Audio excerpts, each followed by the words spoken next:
He's gonna ask about the sailors. About time. The fucking sailors. The fucking sailors. Yes.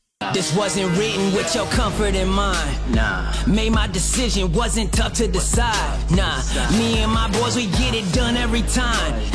Gotta earn it, you can't just jump in the line. You'll get rushed to the side. I top my division, I've been building since I started. In the parking lot, I parked it. I came in while picking targets. My career cannot be tarnished. I'm a champion regardless. Celebrate, but this a different kind of lucha party. We are not alike. Yo, what's up, everybody? It's Mikhail Casanova back at it again.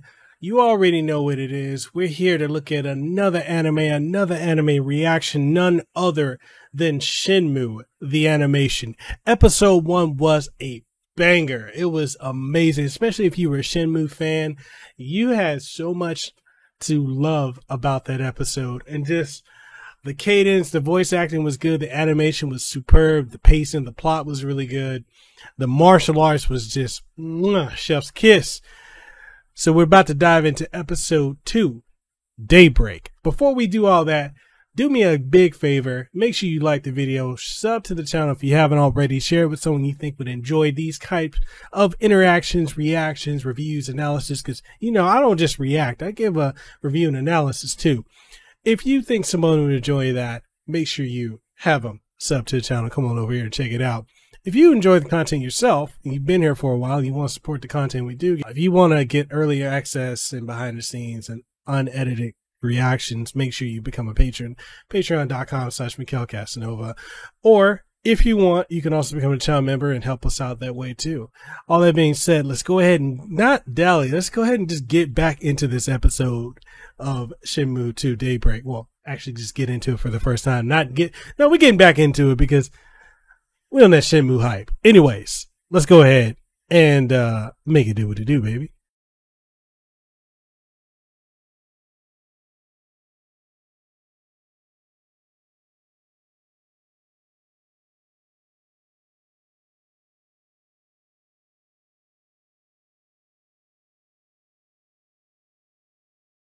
And just the remake of this theme is just amazing.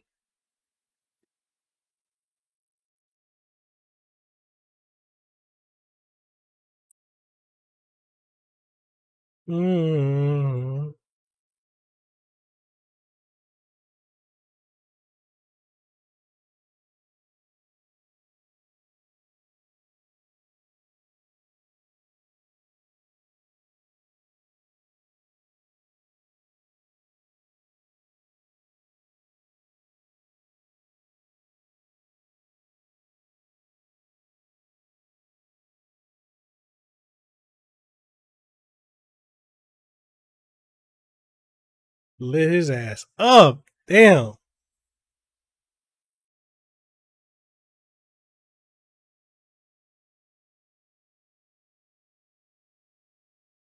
Yo, so this is the opening video. So the ending of the last episode was the opening here. Okay. I'm not skipping this shit. This shit is fire.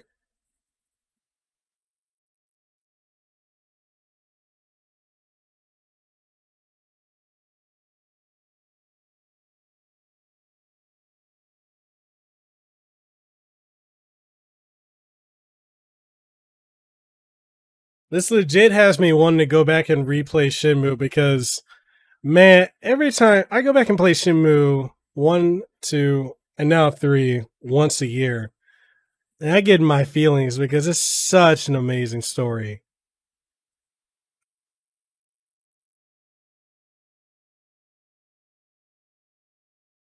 I love this song. So Undead Noite, that's the name of the theme song.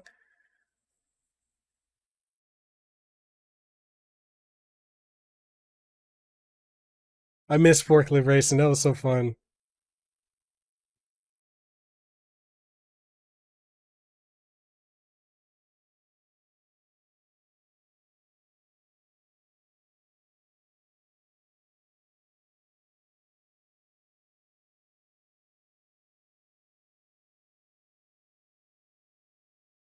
Amazing intro. Chanois.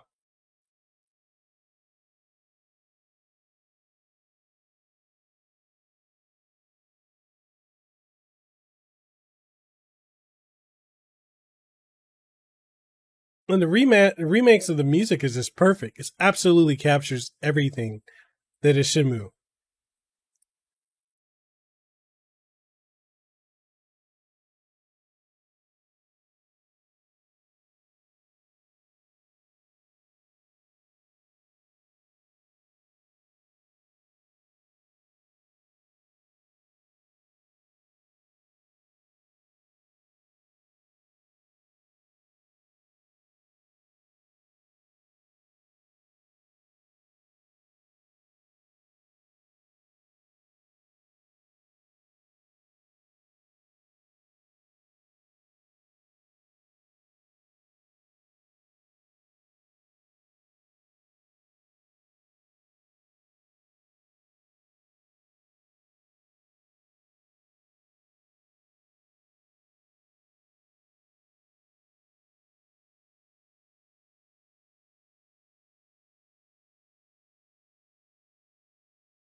Yo, it's got Tails right there. So Sega actually participated in this one, unlike they did with Shenmue 3.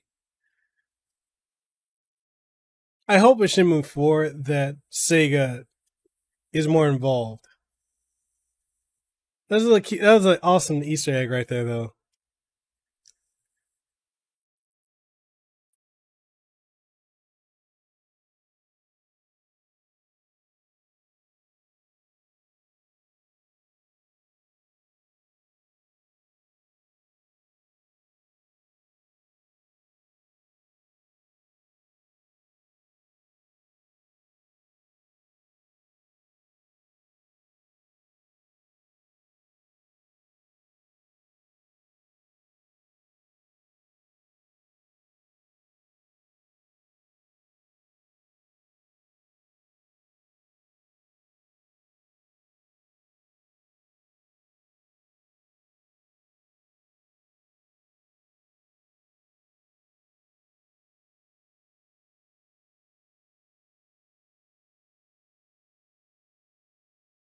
They're so cute together.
That look in his eyes.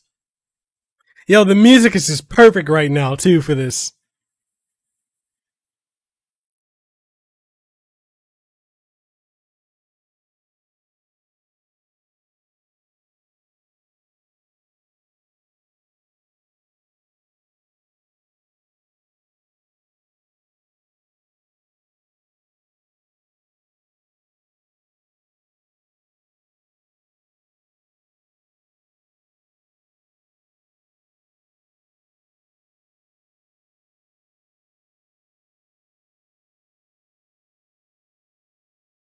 Is he gonna? Oh, Debuita.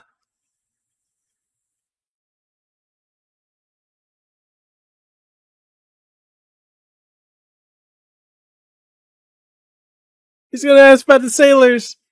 Yo, the fight about to happen.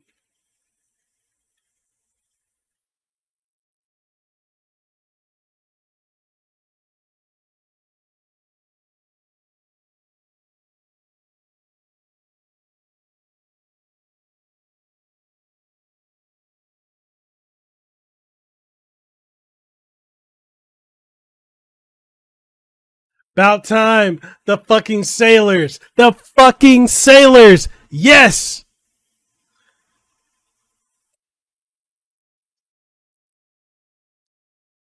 I want to see this fight.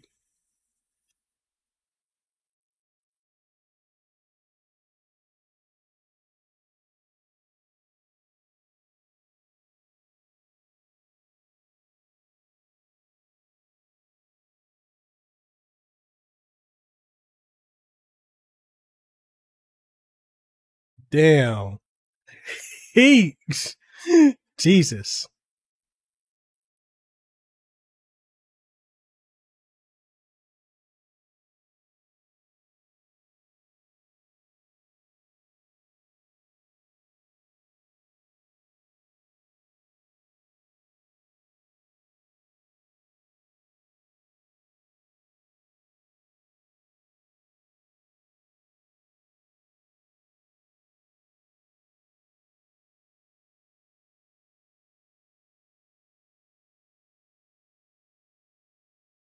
Ooh.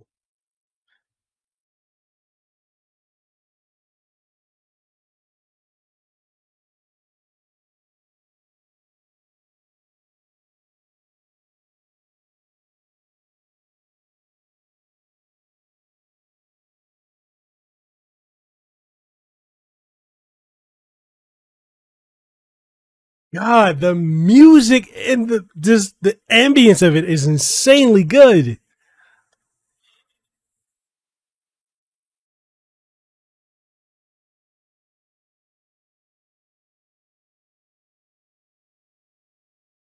Yo, if you played the game, it took so long to get to this point. Oh man, I love how they're like moving it along to like get to where we need to be.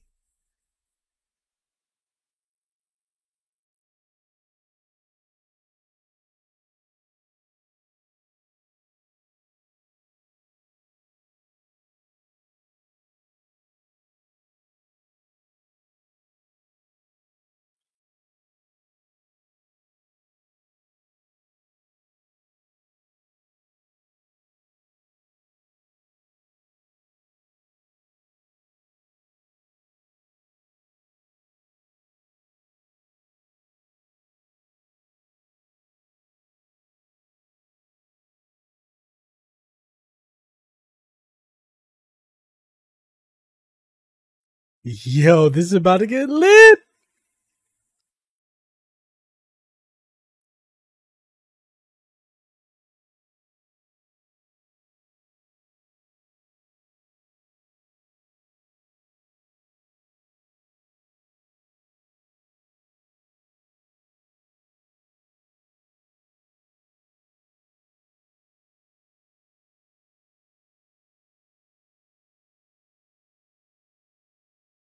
Ooh.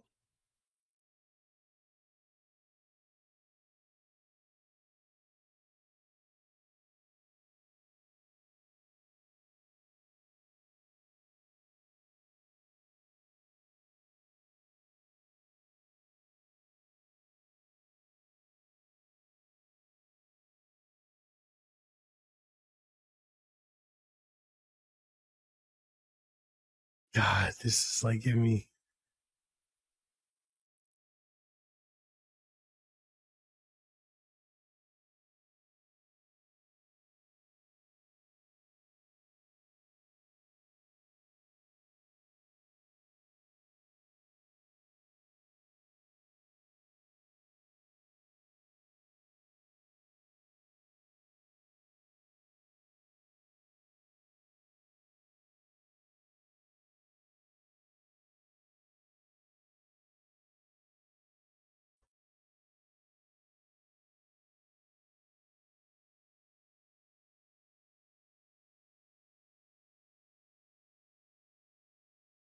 You know, she cares so much about him.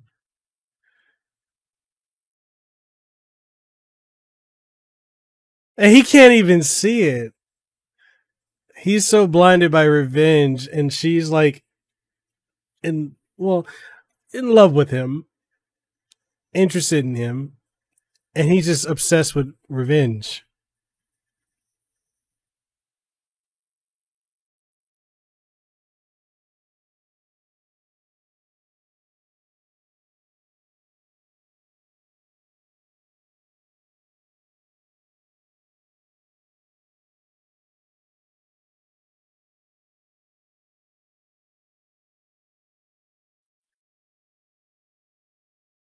He's such a brat. It's interesting because, like, when they're showing the flashbacks, it's showing how he didn't appreciate his father as much as he should have, and then you're getting to see a lot of the regret.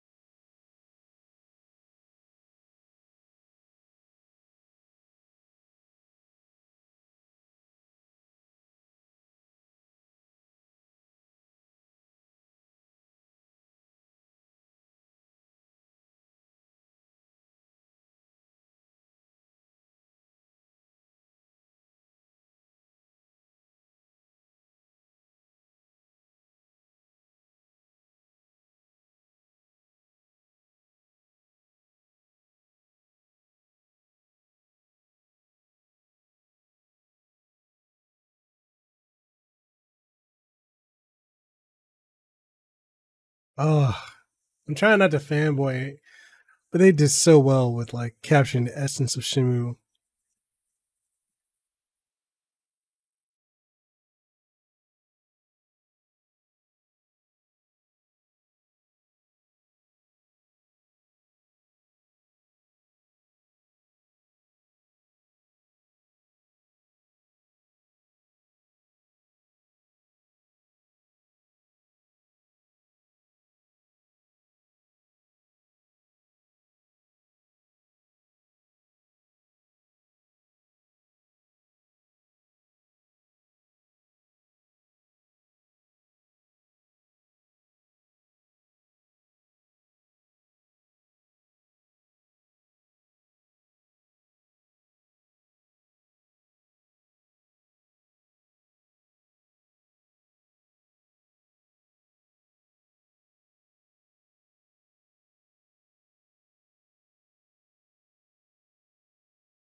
Yo,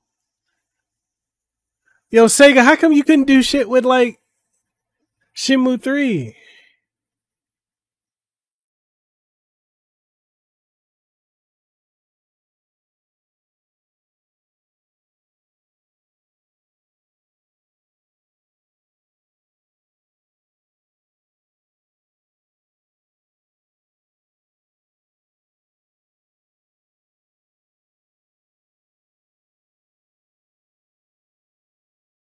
Don't do it. Please don't do it.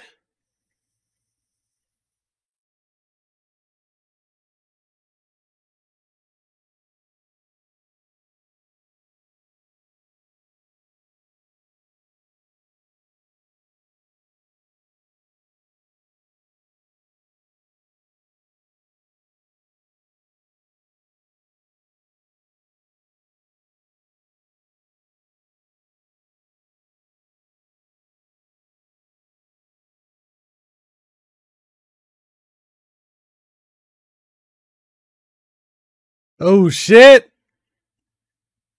Damn. Bruh.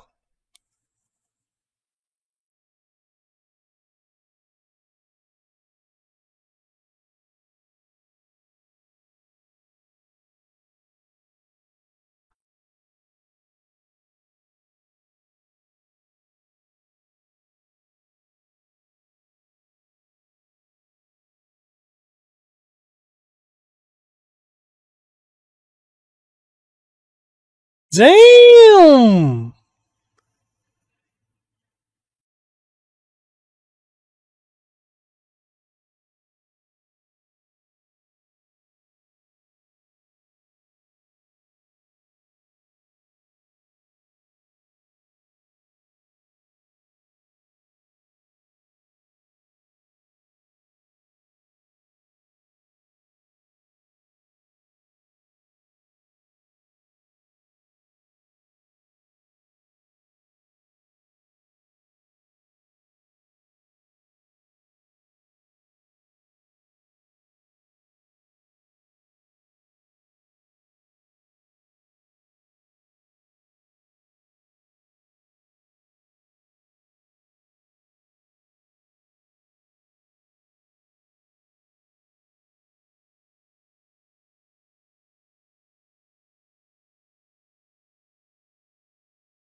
Yo, this anime is fucking good, man.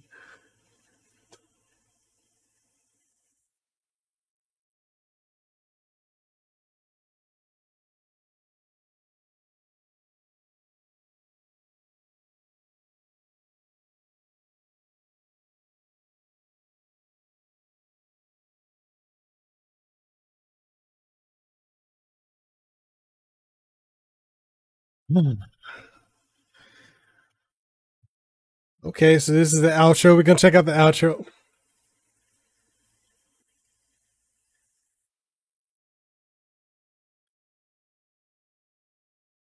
Yeah, this is a banger on every fucking front. This is a banger.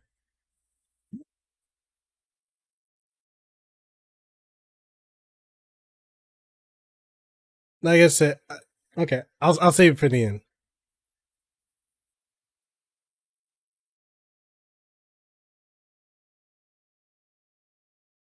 I want. I'll save it for the end.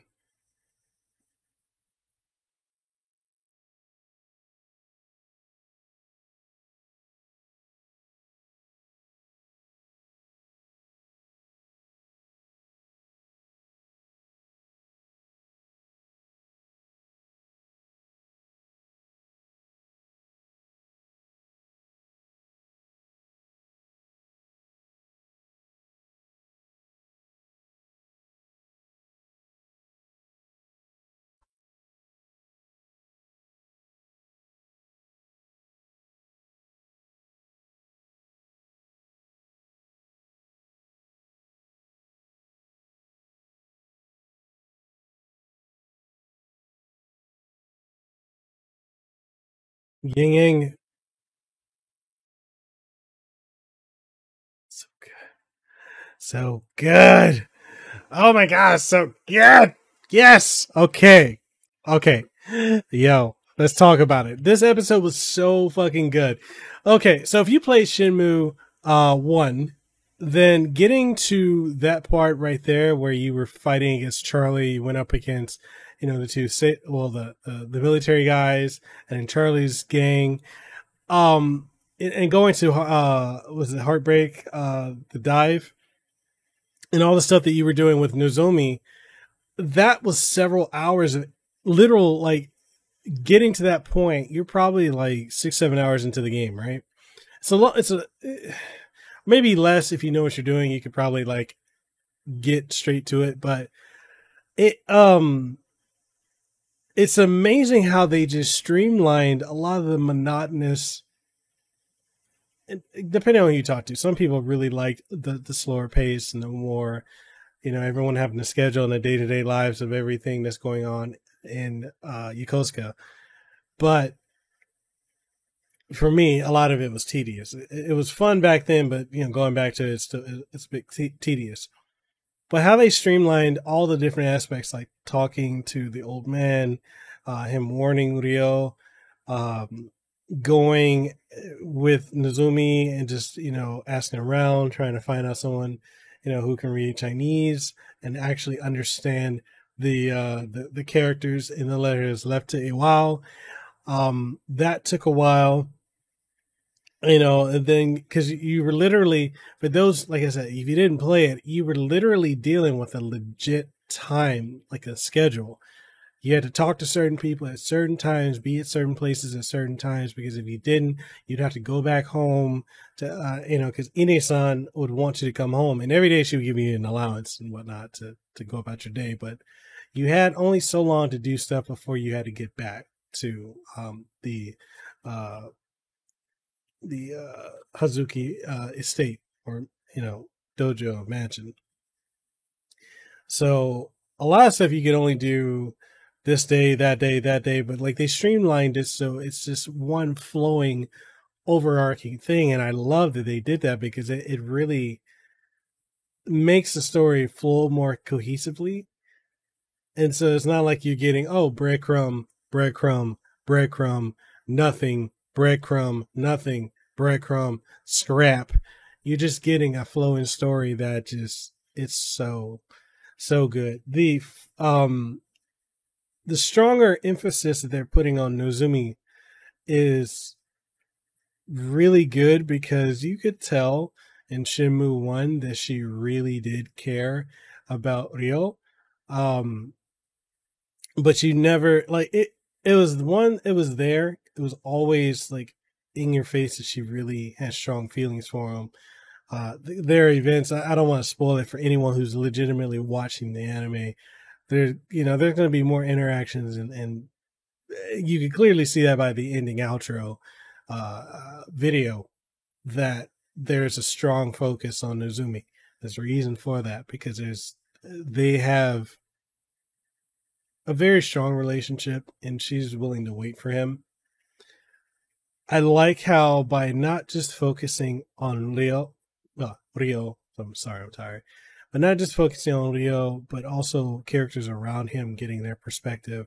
It adds more layers to this story because yes, we're playing Shenmue, we're seeing everything from Ryo's perspective, but by seeing how his focus on revenge and defending his father's honor and clearing his father's name, you're seeing the toll that is taken on Ryo. You're seeing how he's got such deep regret for not appreciating his father as he should have, not, appreciating the time he spent with him. You get to see he's a bit of a shit. He's a little shit that was cocky, egotistical, arrogant, blew his dad off, didn't really want to, he's kind of lazy and had a real bad attitude problem, even into his teenage years. And you're seeing how this whole situation by losing his father humbled him. And you're seeing the mental strain, the emotional breakdown, and it's subtle because he's a very stoic character, but you're seeing how it's affecting Ryo. You're also seeing how how he is affecting those around him, how it's affecting Nozumi-chan, how she's longing for him. She's like, I know you missed your father. I know his death was terrible, but we're going to university, right? Because he already got, he got into a university in Yokosuka. And so she was willing to go to a college just to be with him. That's how much she loves him. But he's so blinded by his revenge that he can't see it. He cannot be there for her in the way that she wants or would need or that she deserves, truthfully. And that's a thread that you should put in the back of your mind. Don't let go of it. Just put it in the back of your mind.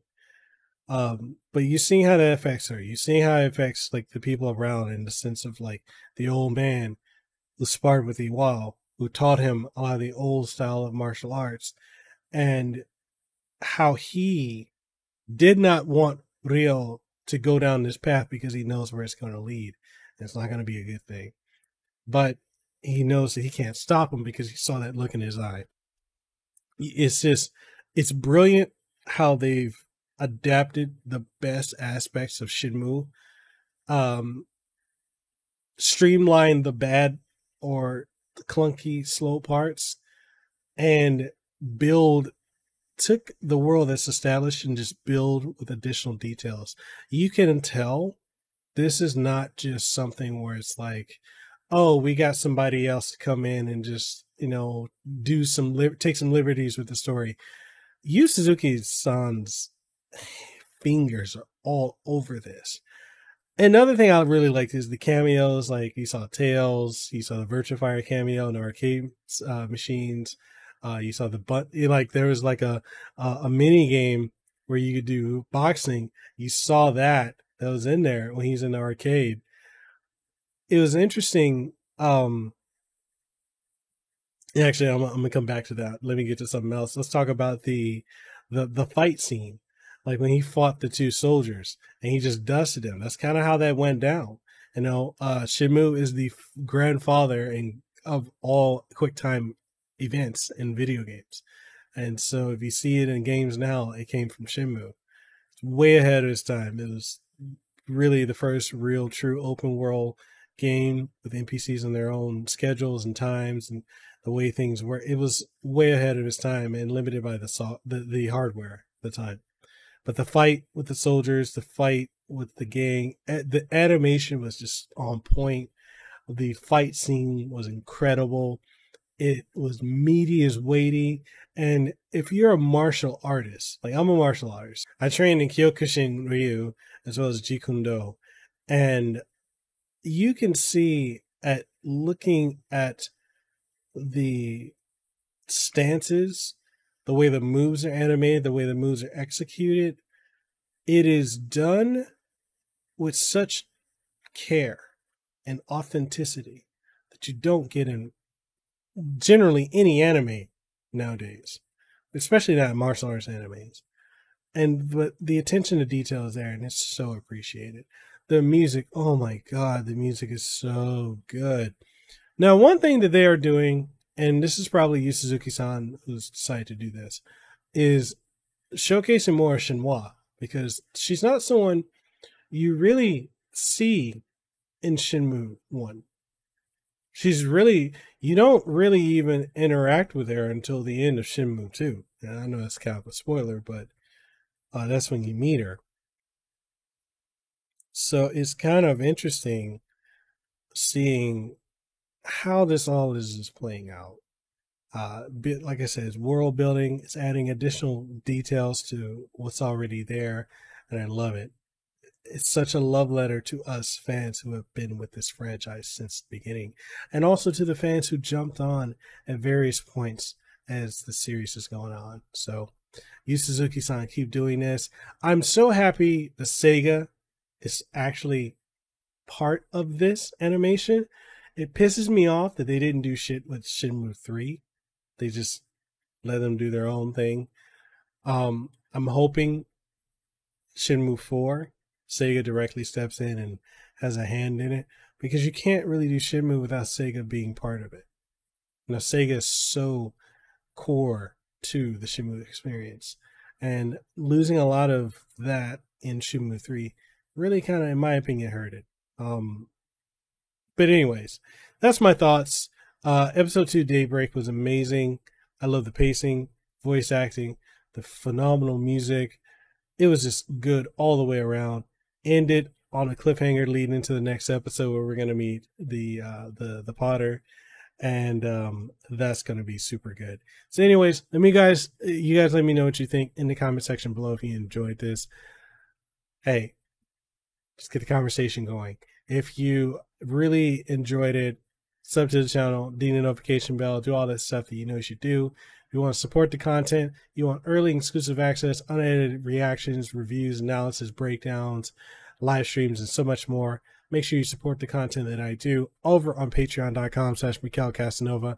And also check us out with channel memberships. We got that here on the channel as well. If you don't want to go to Patreon, we also got Subscribe Star and Coffee. All that being said, go get yourself some merch over on Teespring and TeePublic, and all that above. Have an aloha rest of your day. I'm tired. I need to go to sleep. It is like 2 o'clock in the morning. I'm doing this reaction. But anyways, I'll catch you guys in the next one. Be easy, be blessed, and whatever you do, go with aloha. I'll see you in the next one. Peace. Of importance or substance that you gain from watching this, make sure you leave a comment down in the comment section below. If you haven't already, make sure you sub to the channel and ding the notification bell. That way you stay up to date on all the content that you get from my channel, from podcasts, streams, reviews, impressions, reactions, and so much more.